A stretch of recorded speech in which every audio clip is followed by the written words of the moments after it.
Hi everyone, I'm Xiaobing. Today, I'm reviewing the CFMOTO 450cc, which is the automatic transmission version of the 450cc. Among the major manufacturers in China, CFMOTO was the last to introduce an automatic transmission. However, this so-called ATV system, or even the so-called CVT system from other brands, has always been quite controversial among our audience.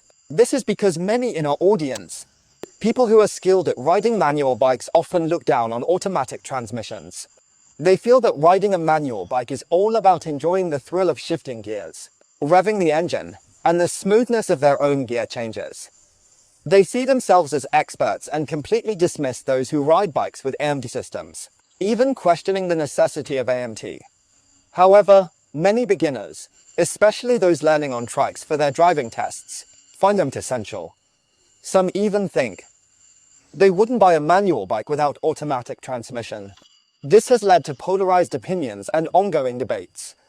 Yet, last year's sales data shows that brands like Benelli, QJ, and CFMOTO have captured a significant market share with their automatic systems, indicating that there are indeed buyers willing to spend on these bikes. Perhaps seeing this market trend, CFMOTO has also launched their AMT version. When we review AMT, we compare it with other bikes because evaluating an AIM system shouldn't just be against manual bikes, but also against competitors' systems. Only by comparing them side by side can we determine which shifts more smoothly and how their tuning logic differs. Otherwise, every brand would just claim their bike is great for beginners, which would be meaningless. So, in this review, we brought in the 450cc AMP, Benelli's 350 CVT, QJ's Flash 30 AMP, and CFMOTO's CU250 AMP. Although the engine sizes differ slightly, I've done my best to source bikes with automatic systems from various dealers. Through this direct comparison, you can see which tuning style suits you best. Let's take a look at our review today. Then,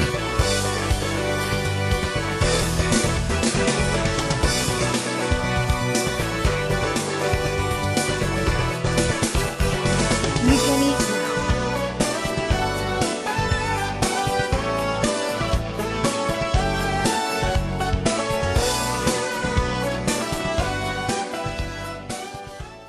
All maintained, closed, curved stops, summer as pressure, critical injuries, endured through many years of hardship, forced to open checkpoints, unable to stop evaluations. How is it, Yang Xinmai? Justice prevails, karma cycles. It's time for the boring details again. I'm not planning to talk about the details because we've already reviewed this car. Check past reviews, just passing time. I feel repeating it would just drag on. We've already reviewed this car, and the configuration hasn't changed. Why repeat? This time, we're here to test Chunfeng's AMT and see how it differs from others. Simply put, Chunfeng's advantage over other cars is quite obvious. Chunfeng's dashboard remains the best in its domestic class, with the finest quality. Let's take a test drive and compare dashboards. Mainly, the detail and premium feel are the best in the test drive. To be fair, not biased. All test drives have charging ports, functionality is similar. As for appearance, let's shake the test drive's look. See what style you like. Overall, Chunfeng's build feels smaller. The largest build feel inside is the Benda 350 CVT. If you prefer the heavy bike style like Harley, you might like Benda's muscular, powerful setup. If you prefer British retro bikes, you might like Chunfeng's design. Check the big picture and compare yourself. The weight and everything are listed above. Additionally, 3 out of 4 bikes have mirrors placed on the handlebars outside, which is more stylish. I don't really like handlebar outside mirrors. They don't feel as functional. Only QJ has the traditional setup here, but unfortunately, its structure tends to loosen. Once adjusted, it might shift due to wind pressure over time. So, it loosened up, which means it's not all good, not that useful. In principle, I actually prefer this kind of design as it's easier to adjust. The configuration is quite mixed, and it just passes, right? Because we've done this car before. Now, let's look at the riding position settings of each vehicle to see what's different. First up is the Chunfeng 76450 MT, which has a pretty low seat height. This time, we compared it with other automatic transmission bikes on the same stage, and actually, the seat heights aren't high. There's not much difference between them. Overall, the evaluation is that all short riders can ride them because, for me, the bend in the legs on all 4 bikes is very significant. What sets the Chunfeng apart from others is its entire footrest. In this comparison test ride, it's positioned more towards the rear. If you prefer a sportier riding feel, you might like this footrest setup. However, if you enjoy long rides where your legs can fully stretch out, this Wuji won't accommodate that. Its footrest is likely positioned slightly more forward than Honda's CM, which might be set a bit further back. That's roughly the setup. Next, we have a look at QJITO's Flash 30 MP. You can see that its riding posture is actually more like a street bike, which is a more comfortable riding position. It doesn't make the handlebars seem too wide or too far forward, nor does it overly emphasize posture. Riding this is quite comfortable, and its foot pegs are in a flat form. So actually, you can push back a bit or stretch forward a bit. But the downside of this flat pedal style is that if you want to ride aggressively and make quick weight shifts, it's not as good as the traditional single peg style for creating a pivot point. The seat height here allows for a lot of leg bend, which is very friendly for riders with shorter legs. Next, we see the Benda 350 CVT. This bike has the widest handlebars among the four, giving it a robust, powerful, and commanding feel. Of course, it's not as forward-leaning as the old Goldwing, still offering a more comfortable riding posture, though this posture leans back a bit more. So generally when we're doing small radius turns in the city, it feels like the handlebars are quite far from you. Among these four bikes, this one feels like the handlebars are the furthest away when turning. For riders with shorter arms, it might not be very friendly. Additionally, you can see that the seat height is quite low, which is also suitable for those with shorter legs. This bike has a rather big issue, which is that the side stand is extremely hard to kick down. I'll show you in practice. Wearing these riding boots, I just can't kick it down at all. It's very difficult, extremely difficult, probably because the car boot here is quite thick. You simply can't fit it in. The other three cars don't have this problem, only this car does. Wearing boots, especially those with thicker heels, you simply can't kick it down. If you're wearing trainers, it might be possible. I had to use my hand to pull it down properly. Wow, this design definitely has issues. Also, if you do kick it down, the incline angle is quite large, so during the test drive, you need to pull it up with maximum effort. This isn't very friendly for female riders with less strength. Next, we see the Wuji C250 AMG. The handlebar width is second only to Benda, and it's considered a wider handlebar for a more assertive posture. However, you can see that when turning left or right, the distance from the outer hand to the rider is still quite friendly, not as extreme as Benda's design. You can see that the seat height is not high. All four bikes actually have low seat heights. Riders who are 165 centimeters tall can easily place both feet flat on the ground. This is a more relaxed foot placement setting, leaning more towards leisure rather than sporty. Among these, Wuji and Hyunjong have this flat foot setting, while Benda and Chunfeng have a more sporty single foot placement setting. Actually, because my riding style is more aggressive and I prefer shifting my body weight and center of gravity, I'm not very fond of this flat pedal setup. However, if you're riding long distances in a straight line without any turns, this setup might be more comfortable since you can push your feet further forward. You can also press further back. Today's automatics are very beginner friendly. Of course, my amazing new Little Deer Cat Hunter neck pillow here is a great help too. Unlocked loads, scrolling in bed. This versatile pillow is a neck support, lumbar cushion, nap, and stretching pillow, all for just $268. Fantastic value. I used to toss and turn when scrolling on my phone, ending up with a sore back that killed the mood. But this pillow's 7 scientific zones and dual soft hard design are a game changer. Lie face down with your chin in the groove and arms on the wings for total stability. The 135-degree angle fits your chest, stretching your stiff neck. It feels like supportive hands are holding you, providing firm support where needed. Lie back without neck strain, so no more foam hitting your face or eye fatigue. When tired, sink into the soft memory foam as it gently envelops you. On your back or side, your head, neck, and shoulders stay aligned all night, so you wake up feeling incredibly refreshed. The pillowcase is a 7A grade antibacterial fabric. Soft, smooth, with a 3D foam core that wicks moisture to keep you dry. Grab my exclusive discount in the comments. Paired with the Double 11 event, it's the year's lowest price. 2 colors are available, with great benefits and after-sales service. Lads, don't hesitate. For long nights, you need a pillow that gets you. Let's take a first-person look at the Chunfeng 450C67 AMT. First, check out the dashboard.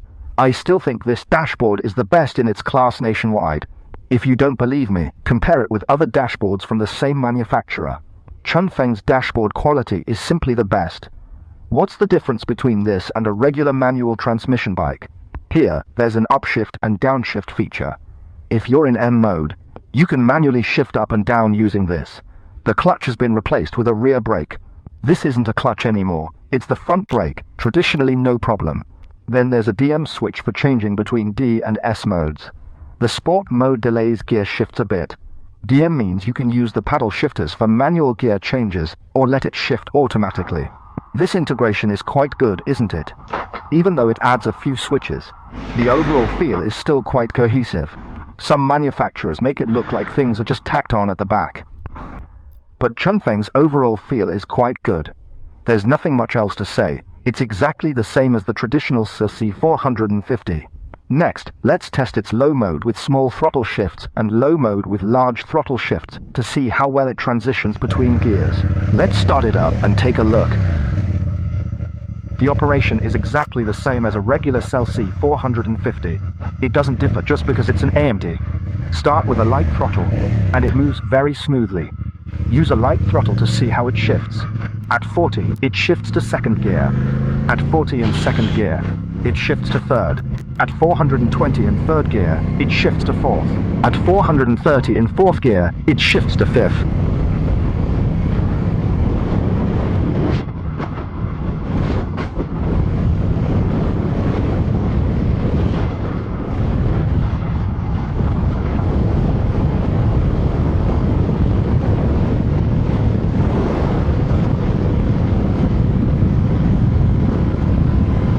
In fifth gear, it's probably already at 5,000 RPM and hasn't shifted yet. Around 5,000 plus, it shifts to sixth gear. Each gear has different shift points, mainly to ensure that when you shift to the next gear, the RPM is still sufficient. When decelerating, it downshifts automatically. You could see the smoothness of the gear changes, which is quite good. It should be noticeable. However, unlike other manufacturers, this one has a more pronounced clicking sound when shifting. It seems like Chunfeng is trying to make the gear changes quicker. Previously, I tested Zhongsen, and this time, Kyongjong Wuji. Their strategy is, when shifting, there's a half-clutch feeling, meaning when you give throttle, it doesn't provide power, and there's a half-clutch friction feeling before shifting. The shifting time is longer, so you don't hear the clicking sound. Chunfeng shifts quickly, hence the clicking sound. Different brands have different shifting strategies. Now, let's test the B mode with full throttle to see if the shift RPM changes with throttle input. Full throttle, full throttle, shifts at over 70, third gear also over 70. This shows that even in low mode, the shifting strategy changes because it senses you want more speed, deliberately pushing you to shift. This is quite smart, and currently, all brands are doing this. Next, let's head up the mountain to see the difference between automatic and traditional manual cars on mountain roads. I'll switch to S mode for mountain driving. S mode on, heading into the mountains. So even if I maintain a light throttle now, it won't force an upshift.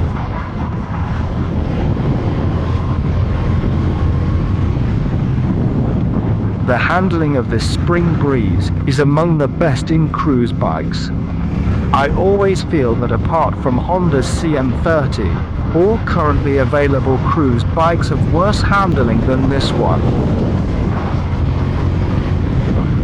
Because I was slowly taking the low-speed corners. These are all high-speed corners, so no problem. Coming into the corner, fifth gear, fourth gear. Here it automatically downshifts to fourth for me. Actually, I think fourth gear is still too high. Coming in fourth gear, pushing it, that won't work. Even in S mode, when you're driving in the mountains, it can't maintain a higher RPM like a traditional manual car. When entering a corner in fourth gear, it just won't downshift to third.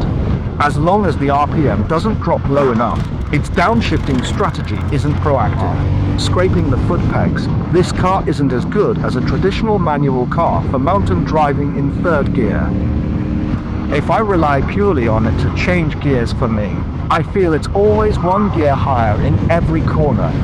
For example, in a second gear corner, it goes in third. In a third gear corner, it goes in fourth.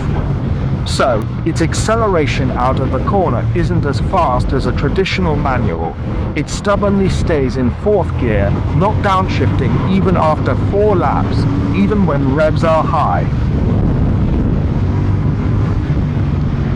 For mountain roads, the only solution might be manual shifting. It has that option, so I'll switch over and see if it's smoother. My conclusion is, it's always one gear too high in the corners, so I can't ride aggressively, just more casually. Right, let's try the brakes. Quick stop. They feel fine, 2 fingers is enough. I'll test them again and see how the automatic downshifting works. It's very beginner friendly. An experienced rider can brake and downshift simultaneously, but beginners usually can't manage that. That's why many novices panic brake and stop while still in 6th gear. I'll demonstrate stopping from 4th. 3, 2, 1. No problem at all. Now, let's turn around and test manual mode on the way back. Speaking of manual, it's like a car. It will auto downshift, but it won't auto upshift. For example, if I'm in 1st gear at 9,400 RPM, it just hits the limiter and will never shift up. So let's manually shift up. Even changing gear in a corner, it's so quick it doesn't feel unsettling. Shifting to 4th in a corner. Okay, I need to downshift ahead. Let's try shifting in a corner again. 3rd, 2nd, perfectly fine. If you want manual control, it rides almost exactly like a standard geared motorbike. I wouldn't recommend upshifting in a corner though.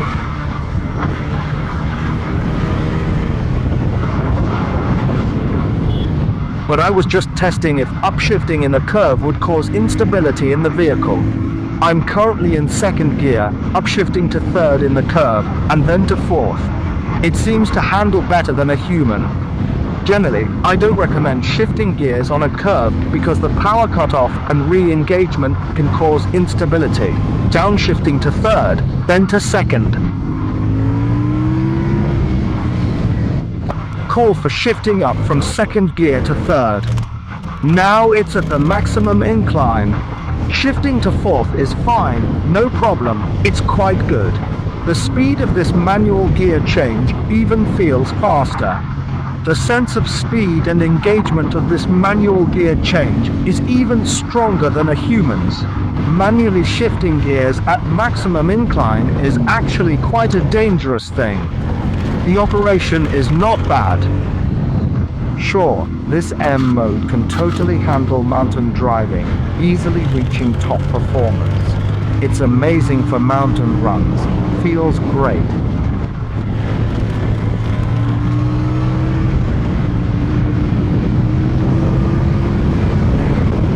Alright, the 3-phase test is done. Let's summarize.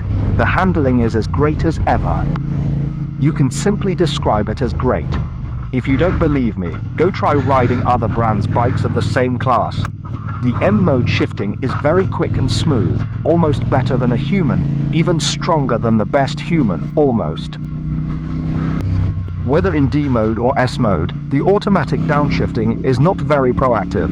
The manual mode is quite responsive, but sometimes when you want it to smartly downshift to the appropriate gear for cornering, it just can't do it.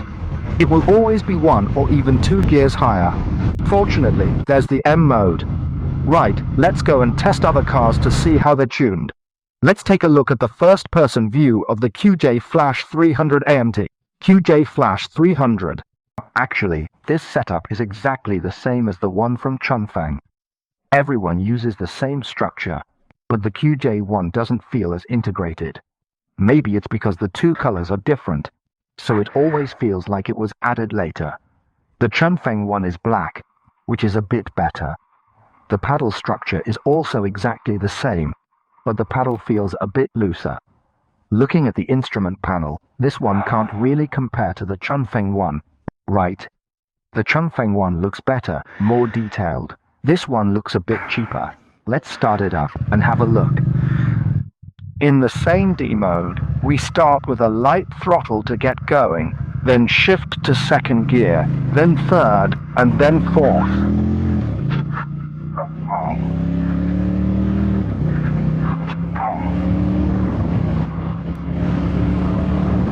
4,000 plus to change to 5th gear, 4,000 plus to change to 6th gear. His gear shifting strategy is not quite the same as Chunfeng's. He shifts gears more slowly, so you can feel a sense of power being cut off.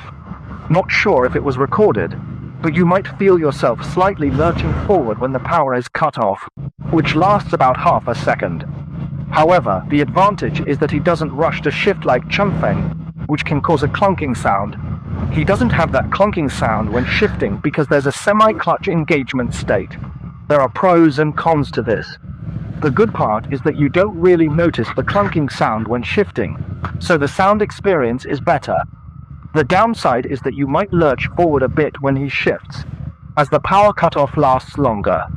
Right, let's try the low mode with full throttle start. Let's see, full throttle start, and it just takes off. He's a bit silly, isn't he? Starting with full throttle, his reaction was too slow, causing him to engage at very high revs. So, starting with full throttle is very dangerous. The last rider didn't have this issue. Even with full throttle, he shifted more smoothly. This full throttle start is terrifying. I'll try a full throttle start for you to see. I even got scared myself. Right? He just can't react in time. And then full throttle. The gear shift engagement becomes even more abrupt. The main issue is the slow shifting, so the power cut lasts too long, making the full throttle experience worse. Let's head into the mountains and switch to S mode. Let's go into the mountains and switch to S. Wow, this isn't working well, this shifting strategy. Yeah, just like with Chunfeng, the downshifting isn't proactive. Even in S mode, it needs to reach about 3,000 RPM before it will downshift for you. In S mode, the upshift, S, mode upshift, clearly has a higher RPM compared to the low mode. The power cutoff is really not too.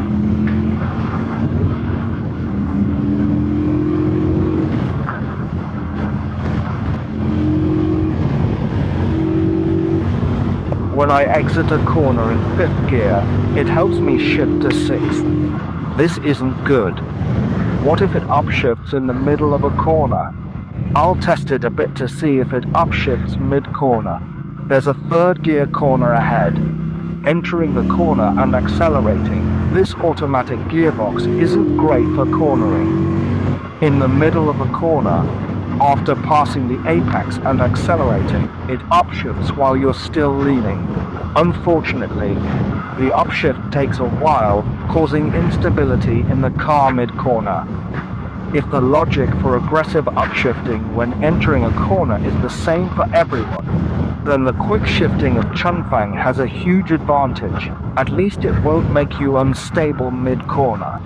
Right, let's drive aggressively. It still doesn't downshift from 5th gear, even in S mode. Entering a corner in 5th gear with full throttle, it stubbornly stays in 5th. Full throttle, it finally downshifted to 4th. Wow, and it did it a bit clumsily. Even in S mode, it doesn't match Chunfeng.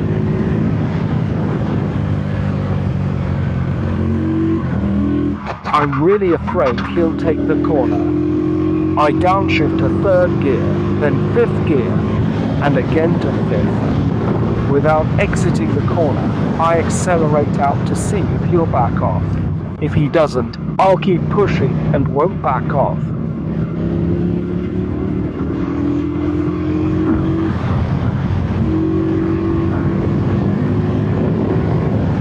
Wow, this car really sways.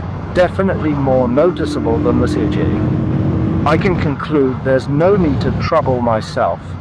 Even in its automatic S mode, I think it's completely unsuitable for these kinds of bends. I'll try using the M mode on the way back.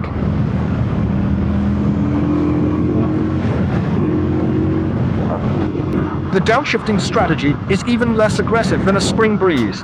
In this game, I find it not aggressive enough. Everyone playing this game shifts up to 5th gear and refuses to downshift from 4th or 5th gear, even at 4,000 RPM. It's just silly. Come on, 6th gear, into the corner. Just shifted to 6th gear, and now it won't downshift to 5th. Oh, 6th gear, refusing to downshift. Absolutely won't downshift from 6th. When will it finally downshift? I'm so anxious. Alright, this downshifting strategy is even worse. It finally downshifted to 5th. The revs had to be extremely high before it would downshift, even though I'm accelerating. It still won't downshift to 4th. Alright, this S mode is not recommended for driving in 3rd gear, and D mode is even worse.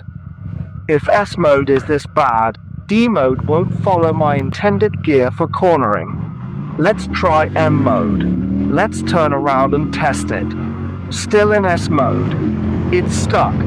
I want to switch to M mode for manual downshifting. The mid-corner shifting is just not working. Now it's in 6th gear. If I want to force a downshift, I'll try using the paddle shifters. It's in 6th gear. I want to downshift to 5th, but there's no response. Manual won't let me downshift. That's not right. Previously, with the CLC, if I was in automatic mode and used the paddle shifters, it would let me downshift. But this car won't let me. Do I need to switch to M to downshift? I'll try SM. Okay, I've switched to M now. Let's see.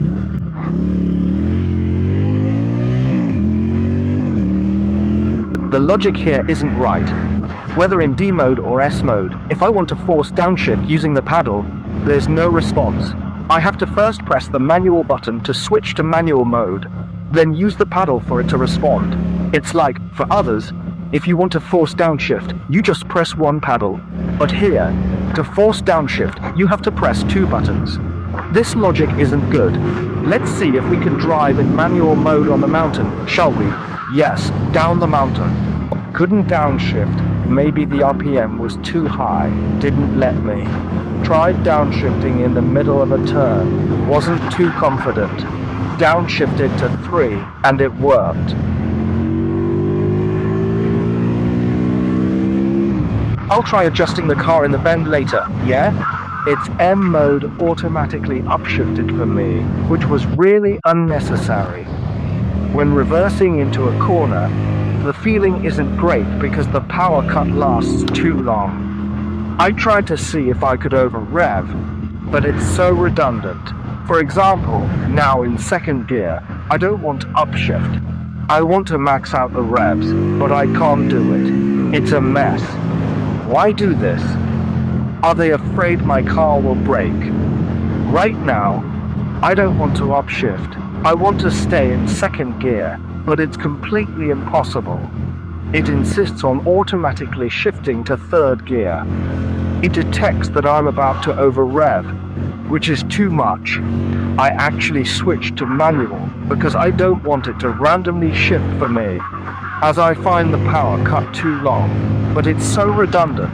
It detects I'm about to over-rev and forcibly upshifts from 2nd to 3rd gear. I'm in M mode, and it still does this to me. To summarize, the logic here isn't well tuned. Firstly, the power cut is too long. There are benefits to a long power cut, not that there aren't any. The benefit is that you might feel the gear change is smoother because there's a longer transition during the power cut. It doesn't suddenly clunk over, causing a big difference in revs. The downside is, why does it change gear for me mid-turn? Shifting then is just asking for trouble. Even in M mode, it automatically upshifts, which is so unnecessary. This makes the bike almost impossible to handle in corners. I'm really afraid it will upshift on its own. QJ, this logic needs fixing. Otherwise, I can't tackle mountain roads. Right, let's test the next bike. The first-person view of the Wuji 250 MT is a bit better than the QJ, mainly because the color matches. The structure's the same, with a DM and an S switch. The key is still in the same awkward place. Hard to insert while standing, easier when seated. The dash feels less impressive than the QJ's, and looks like the Zhongsheng Aegis 401. What I dislike most about this dash is the neutral gear's bright green light. It's too glaring and looks cheap. Let's start it up. The sound is okay. The large displacement Wuji 526 is quite noisy, but this is acceptable. At low throttle, let's see how it shifts. In low mode, it shifts to second, then third around 4,000 revs. Everyone shifts to fourth around 4,300 revs, then it goes into fifth. At low throttle, the shifting is very proactive. The power cutoff feels better than the QJ's and isn't as long. You should be able to see this in the footage.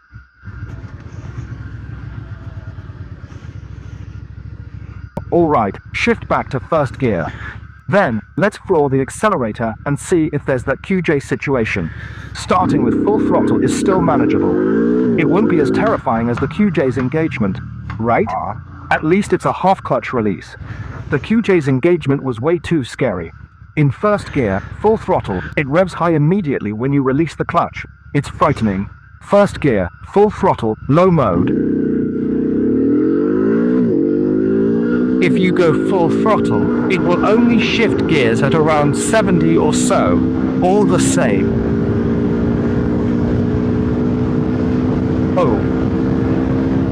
This gear shift, the cutoff time is longer than usual. Need to lost.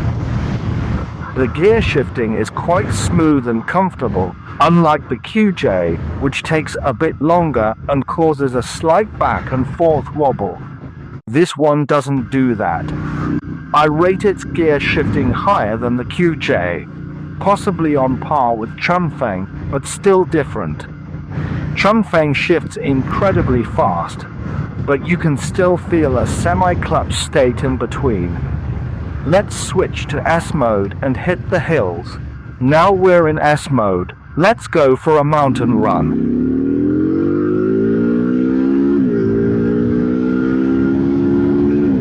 Wow. It's really too soft. Did you see when I slightly squeezed the brake? The front wobbled a bit. Especially when you slightly squeeze the brake with the front foot. The front wobbles. The suspension is too soft. The brakes are quite sharp though. The suspension sinks too much. Let me try again. Wait a moment. When I enter the corner, the suspension wobbles a bit. It's still completely geared towards comfort. It's the same in fifth gear. It won't let me downshift. It won't downshift. It's the same with upshifting being very aggressive, but downshifting not at all. The front should be in sixth gear. I think it's the same. Now in sixth gear, it still won't downshift. Let's go into the corner in sixth gear. This should be a fifth gear corner, but it didn't downshift. This should be a third gear corner. Let's see. It didn't downshift, so I can't accelerate out of the corner. It downshifted to fifth gear because of my front and rear doors. Whoosh, it downshifted. This is still fifth gear. It won't downshift just because your speed is low, as the computer determines that your RPM isn't low enough, so it won't help you downshift. Its downshifting strategy seems to be based on how long you hold the throttle fully open. After about a second of full throttle, it realizes you want to accelerate and helps you downshift. Even in S mode, driving on mountain roads isn't easy. These cars won't downshift unless the RPM drops to a certain level. This means that before entering a corner, for example, at 60, I won't drop to 40, maybe to 30, but not low enough before the corner, so it won't downshift. Once it upshifts, it won't downshift again. I tried now in 5th gear, manually downshifting, and almost couldn't this time. Manual downshifting is possible though. This manual double downshift logic is better than QJ's. With QJ in automatic mode, no matter how you press the paddles, it won't let you downshift. This one does. In 5th gear, I want to downshift to 3rd, down to 4th, then 3rd, and it works.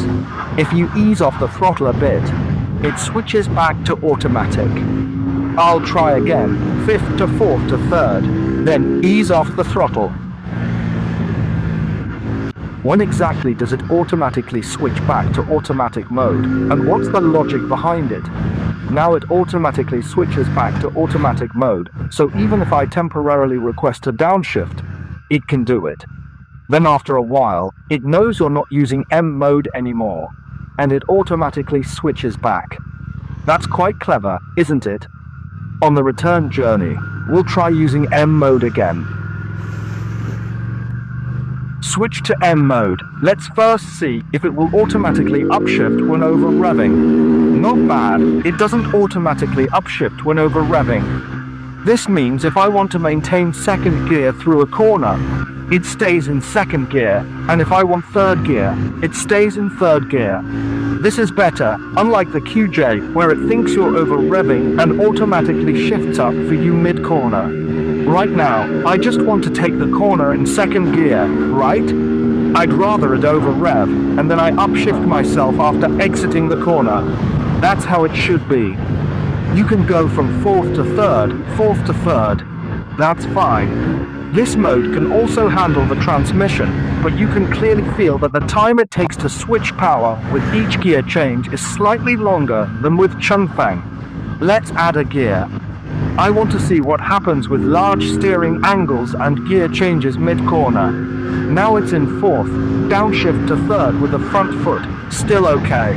Stability is also alright, but at this point, the front suspension is still too soft before entering the corner. Before entering the corner, the front suspension is too soft.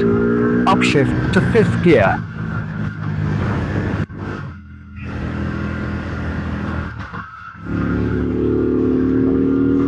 Its gear shifting is also done well, and the power connection during upshifting and downshifting is better than QJ, possibly on par with Chunfang.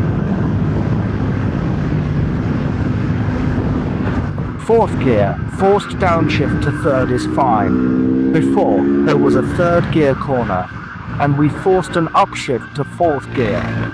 Mid-corner, upshifting to 4th is no problem. I have a relatively high opinion of this automatic transmission. At least in M mode, it can handle mountain driving, but this car's suspension is really too soft. When I try to make some adjustments, I have to repeat them. You see, when you slightly decelerate to enter a corner, the front of the car becomes unstable. The Wuji car is entirely comfort-oriented, deliberately making the front suspension very soft, which results in its handling not being as sharp as the Silsi. However, I personally feel that Wuji's gear shifting logic is more mature than QJ's. This isn't to criticize anyone, it's just that the power delivery is smoother. Next, let's go and test the Benda's CVT to see how it performs. Let's go and film a first-person view of the Benda 350 CVT. It's quite nice and shiny, all looks good. The exterior of the Panda is still okay. Since it's a CVT, you can think of it as a traditional scooter with a continuously variable transmission. There's no D mode, S mode, or M mode, none of that stuff. Just turn it and it goes. First, we'll try a small throttle start, then a big throttle start. Actually, there's no need to test it. Why is the key on the left? Because it's just like a scooter. You can understand it that way. So, there won't be any abrupt feeling when shifting gears. The strategy for shifting with a heavy throttle and a light throttle is different, and there's no weird stuff happening. With a light throttle, it moves along, but there's one downside to CVT. It has to maintain a relatively high RPM. You see, even with a light throttle acceleration, it always stays close to 60 revs. That's just how CVT works. It needs this RPM for the weights to fling out. There's no other way. So theoretically, this car might have higher fuel consumption because it can't cruise at low RPM. Even now at 90-something, it's still at 60, and if you want to maintain a cruise of 100, the RPM goes up to 70. Let's take a look at the state of a full throttle start. Just now, that was a light throttle. Now, let's go for a full throttle start. The full throttle acceleration is exactly the same as a horse-drawn carriage, with the entire power connection. However, with this car, the vibration of the fuel tank at full throttle is quite significant. During testing, the vibration is at its maximum, so try not to rest your legs against the fuel tank when riding. Wow, even at 60 RPM, the fuel tank's vibration is the most intense during testing. Let's see if it can handle mountain roads. The vibration when your shoe touches the engine is also very strong, quite numbing. Interestingly, the CV doesn't have the discomfort of gear changes in the middle of a bend like AMP does, nor the discomfort of power cut-off. However, the power loss with a CVT might be much greater than with AMP because the belt is essentially clamped and the system inside is constantly slipping.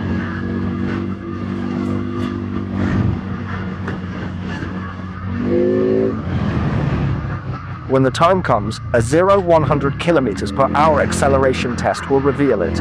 The acceleration measured for the 350 might drop a level, similar to the 30, because the CVT loss is really too significant. This car feels heavy to drive. To put it nicely, it's the most stable in the test drive. To put it bluntly, the handling is the clumsiest in the test drive. It's more stable, and then I took a quick look at the lean angle. The suspension isn't as unstable as the Wuji. The Wuji's front is too soft and heats up easily. There's no lean angle. I already scraped the foot pegs. Look at this turn. Scrape the foot pegs again. With no lean angle, it can't do 1.3, and it's scraped again. With just this lean angle, I don't know. If it's even 35 degrees, it should be around 30 degrees. For mountain riding, it needs to be more favorable. It's not clear all the way. I'm really afraid the chassis will lift me up. Alright, there's not much sporty performance. Riding it doesn't feel strange, just a bit heavier than other bikes, but I was just lifted up. Don't take this bike for mountain riding.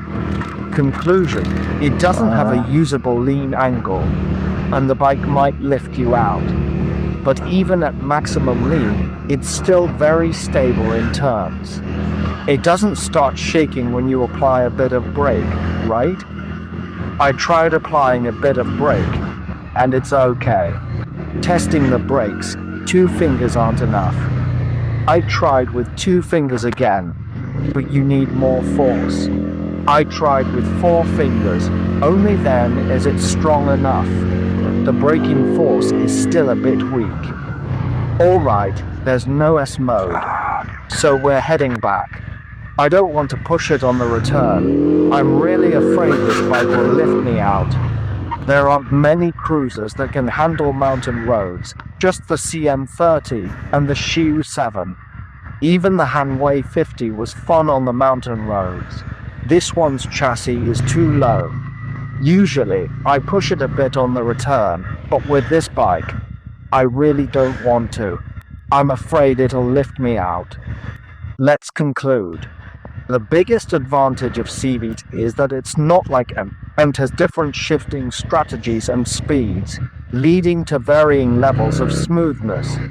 CVT, however, always provides smooth transitions because it doesn't have shifts. It's continuously variable.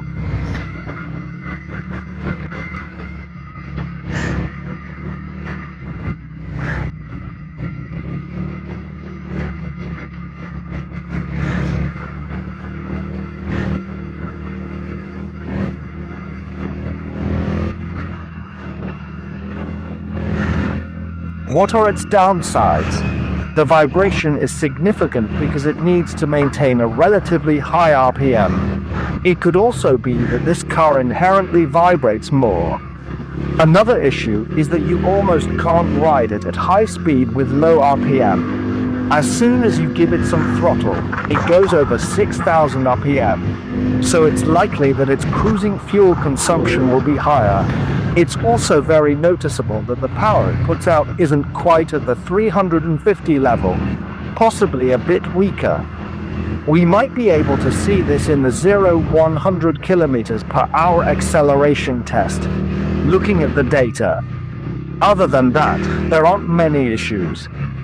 If you're a gentle rider and don't mind the vibration, this car is quite balanced. That's it for the first-person view. Next, we'll move on to the power measurement segment. Let's go. Great, it's time for our summary report again.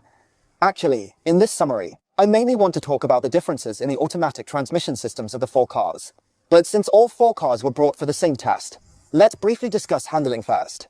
Among these four cars, the CURC 450 has the best handling, without a doubt. If you don't believe it, try riding it yourself.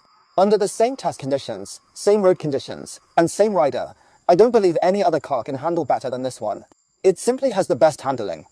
In the test, the car with the worst handling is actually the Benda 350 CVT. It feels quite heavy to ride, and its lean angle is the smallest, with almost no cornering lean angle. The handling of the QJ and CU250 is about the same. Both are decent, but they don't have the sharp, playful feel of the CRC. Among the bikes I've ridden, only the Honda CM30 has a similar feel. The others tend to be more stable and heavier. Additionally, among these four cars, only the CU250's front suspension feels particularly soft. Even when I enter a corner and apply a bit of front brake, the front end wobbles. This might be adjusted for more comfort over city potholes at low speeds, but in corners, it feels like the front suspension lacks support. These are the main handling issues of the four cars. Moreover, the power levels of these four cars are also different. Let's take a look at the actual 0-100 km/h acceleration process.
Okay, we're back. The CLC 450 is still the fastest and significantly quicker than the others. The CLC 450 does 0-100 kilometers per hour in 5.6 seconds, while the others are around 10 seconds. Of course, the engine sizes are different, so it's not a fair comparison. But since all four bikes are here, we might as well do a side-by-side acceleration test. From this, we can see the acceleration difference between the Flash 300 and the CU 250 isn't much.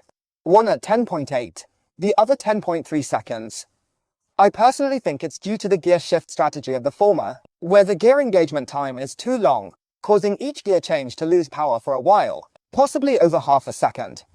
This means that even if you buy a 300 class bike, it doesn't beat the 250 by much in a 0-100 kilometers per hour sprint. So, if power is important to you, I might even suggest that the CU 250 is a better choice if you're undecided between the Flash 300 and it. Another point worth mentioning is the CVT system in the Benda 350. Even though it has a 350 engine, its 0-100 kilometers per hour time is around 10 seconds, with a best of 9.9 seconds. We believe this is because the CVT inherently has more transmission loss, as the belt inside is subject to friction, unlike traditional systems where the belt is directly connected. It's held by pulleys, so the CPT transmission system might have significant power loss, which means even the 350 model doesn't show much difference compared to the 250. Additionally, the power loss in the CPT system could lead to increased fuel consumption. We suspect this might be the case, so we'll have fuel consumption experts test the CPT 350 to find out. Now, let's discuss the best to worst transmission systems among these four brands. Personally, if you're not used to gear shifting, I think Benda's CVT is the best option. Other systems, no matter how well tuned, still have a noticeable gear shift. Whether it's Chunfeng, Kyonjong, or Wuji, their AM systems are not proactive in downshifting.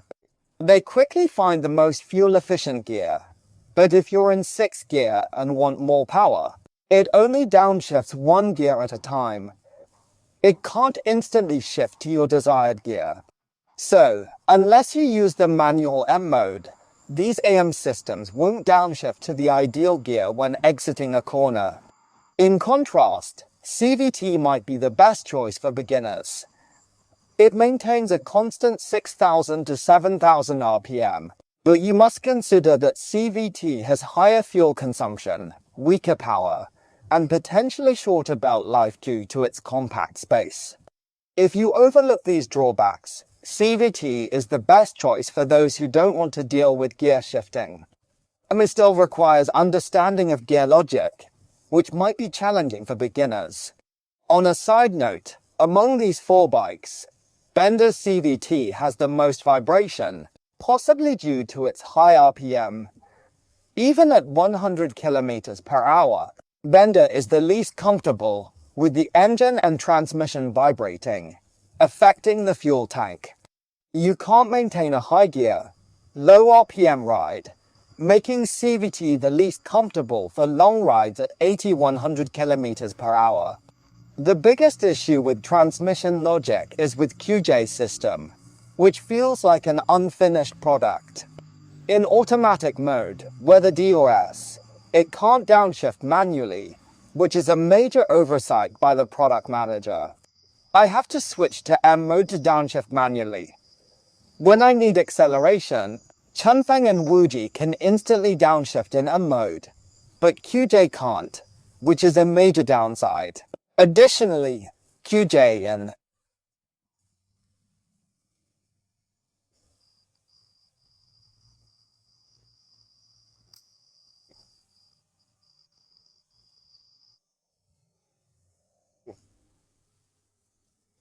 a full throttle start with the clutch engagement is particularly poor. From the first-person perspective, we demonstrated that whether it's Chunfeng or Wuji, when you go full throttle, there's always a half-clutch process to let you smoothly move out. However, TJ feels like a novice who can't ride a geared bike. Full throttle, suddenly dumping the clutch to launch. I feel this logic is completely wrong. It shouldn't be programmed this way. Among the three EMP systems, the QJ has the slowest gear change. The CLC 450 is fastest, followed by the CU 250. So what's the advantage of the CFMOTO's quick shifting? In the 0-100 km/h test, its time is nearly identical to the manual version, although it was a different driver and venue. Previously, we tested the manual CLC 450 at 5.4 seconds. This time, it was 5.6. We believe the 0.2 second difference, apart from the venue, comes down to first gear. It can't match the high RPM engagement a human driver can achieve. We typically launch much more aggressively, but its start is quite conservative. As for its subsequent shifts from second to third, fourth, fifth, I even feel it's almost faster than humans. 23,456 only has one gear, and it loses 0.2, so it can also indirectly prove that the ANT system doesn't significantly affect power loss. The CU250 has a different shifting logic compared to the CLC. The CLC tries to shift you quickly to 2.34 as fast as possible. The CU250 still gives a feeling of half-clutch friction, so when you're accelerating at full throttle, you'll still feel a slight pause from the half-clutch friction. Then the QJ pause is even longer, with the half-clutch friction lasting longer. But I don't think half-clutch friction is a bad thing. Why is that? The CUC 450 feels great during full throttle acceleration because it shifts gears very quickly. The CU 250, on the other hand, is slightly less impressive because it has a semi-clutch engagement process in between.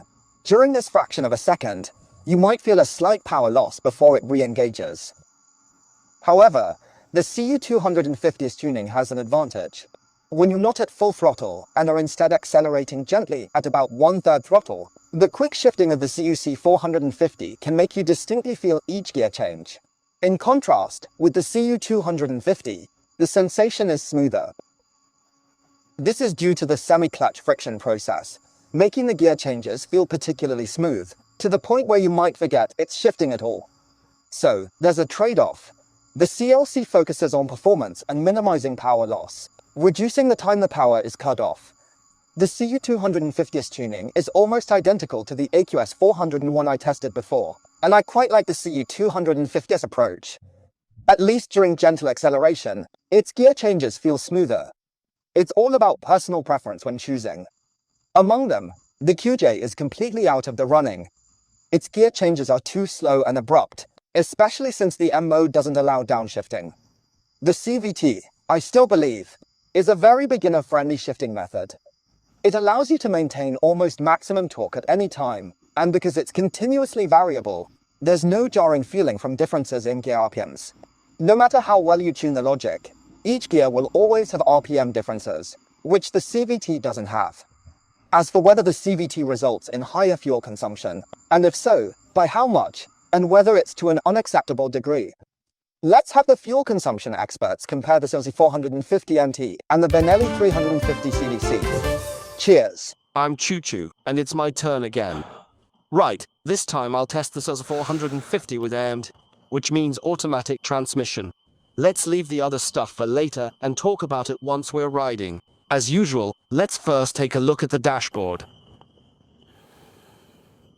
The mileage on the little car is already 70, and the fuel tank is full, with a total of 6 bars.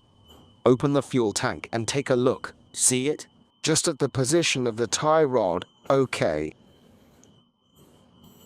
The 450 mg automatic, compared to the standard just slightly.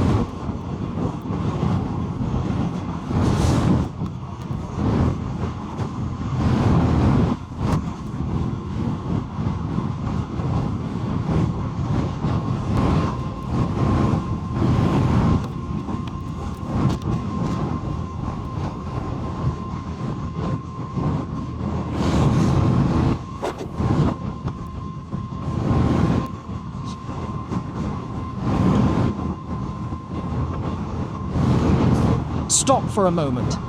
This might make a difference in 10,000 cases, but you can't standardize the testing conditions, so you can't conduct that kind of test. As for the specifics of its gear shifting logic, it's better to listen to what Brother Bing has to say. On my end, in 6th gear, the cruising RPM at 100 is about 5,001 roughly. Let's just get used to it. The overall running quality and feel, apart from the left-hand side becoming the rear brake, there's not much difference. There's an extra oil reservoir here, but everything else is the same. Of course, you can manually shift here by switching to manual mode, but since it's an empty, we'll just go automatic and continue riding. Okay, the empty fuel consumption test for the 450C61. The trip meter shows 10.9 kilometers, and the fuel level has dropped by 2 bars out of 6, which means it's down by a third, leaving 2/3. Arrived at the petrol station, trip meter 201. Alright, let's not waste any more time and go take a look. However, I reckon it's probably similar to the manual ones I've tested before, with the foot-operated controls. It seems to be almost like this, around 4 liters. Be careful not to spill it out. Almost there, that's enough. Very busy, 7.6 liters. Okay, guys, keep it up. Just now, that fuel nozzle, that level, you can probably see it, right? There's no light here, so I won't show you. Anyway, it's filled to the point of almost overflowing, above the bar. In total, I added 7.6 liters and drove 201 kilometers. It roughly comes down to about 3.81, which is similar to my previous measurement of 4 liters, 4 point something. I think. Last time it was also less than 4.1, around 4.0 something. I think this is within the margin of error with its 350 CVT, or whatever it's called. Let's just say 350 CVT. Now, I've already filled up the tank at the heating station, but there's something I might be too dumb about. I've been studying this dashboard for ages, and I can't figure out where to press to adjust the trip meter or anything. Couldn't find a button, not on the handlebars either. Checked both sides and found nothing. I fiddled with the dashboard for ages, still no clue. Searched online, and it mentioned something about a mobile app, which I don't get. Anyway, it doesn't affect me, so I won't waste time on it. We just need to remember that the current total mileage is 283. So, I'll just ride until it hits 483. Anything above that is fine. That's basically the situation. Right, check the email. Hold on. Can you see it? If you can see it, it's about the position of the metal piece. Anyway, when the car is placed at an angle, because the side stand is quite slanted when it's placed at an angle, the oil is almost overflowing. Just remember, after you level it, it should be just a little below the metal piece. That's fine. Okay, the Benda 350 CVT, and then the standard is that we cruise from 10 to 120. At around 10, the RPM is about 70. But honestly, I don't think anyone would ride this bike at 10 to 120 for cruising because, to be frank, it's just too shaky.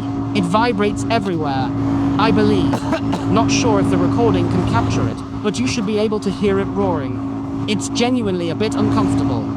So, let's try to keep it more towards 10, still within 10 to 120, but preferably closer to 10 when riding. After dropping below 650, the feeling slightly improves. Another thing is the sensation when you get on it. How to describe its handling? It's a kind of magical handling. It's quite hard to explain. The display, when the fuel tank wasn't very full before, I could even feel the subtle sensation of the fuel sloshing inside the tank. Difficult to judge.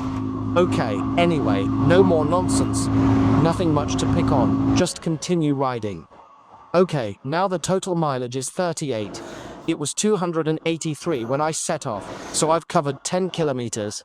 Then the fuel level has dropped by 1 bar. There are 6 bars in total, and 5 bars are left. Then just continue riding. By the way, when I first rode it, I suddenly thought of a point. I said maybe no one would want to cruise this bike from 10 to 120, but then I thought about it and realized that saying that might have been a bit hasty. It made me seem a bit ignorant. Maybe some Harley enthusiasts would get on this bike and think it has a really strong vibe. Okay, that's it. Let's continue. We've arrived at the petrol station. The total now is 483. And when we set off it was 283, so that's exactly 20 kilometers. There's no decimal point, so let's count it as 20. The fuel level is still at 2 bars, which is 1/3. Next, let's see how much we can fill up. In total, we've added 8. Oh, can we add more?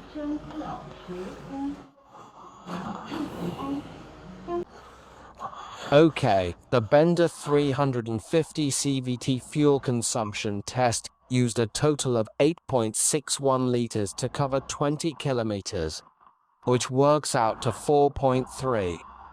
This is the fuel consumption for cruising between 10 to 120, but it's relatively closer to 10. Okay, that's it. Bye, alright, we're back. Thanks to our fuel consumption pioneer, 7,540. We did a 3.8 per 100 kilometers during a 10-2 kilometers cruise without braking. That 3.8 is considered an okay level within the 450 range. Right. We've previously done 450 mk and 450 SR, both around 4. What does this indicate? It indicates that the AMT system hasn't caused an increase in fuel consumption due to the automatic transmission system. Logically, it shouldn't cause higher fuel consumption, right? So, we find 3.8 reasonable and completely acceptable. However, the 350 CVT resulted in a relatively high fuel consumption, over 4. Given its 350 displacement and relatively weaker power, it should theoretically be more fuel efficient than the 450, as it has less horsepower. Therefore, we reasonably deduce that the CVT system is indeed the main cause of increased fuel consumption. Whether this higher fuel consumption is acceptable depends on each person's judgment of convenience versus economy. That's our evaluation and analysis of the automatic transmission systems of various domestic cruise cars. Hope you enjoy watching the review. I only watch small comparison reviews. Love you. Bye-bye.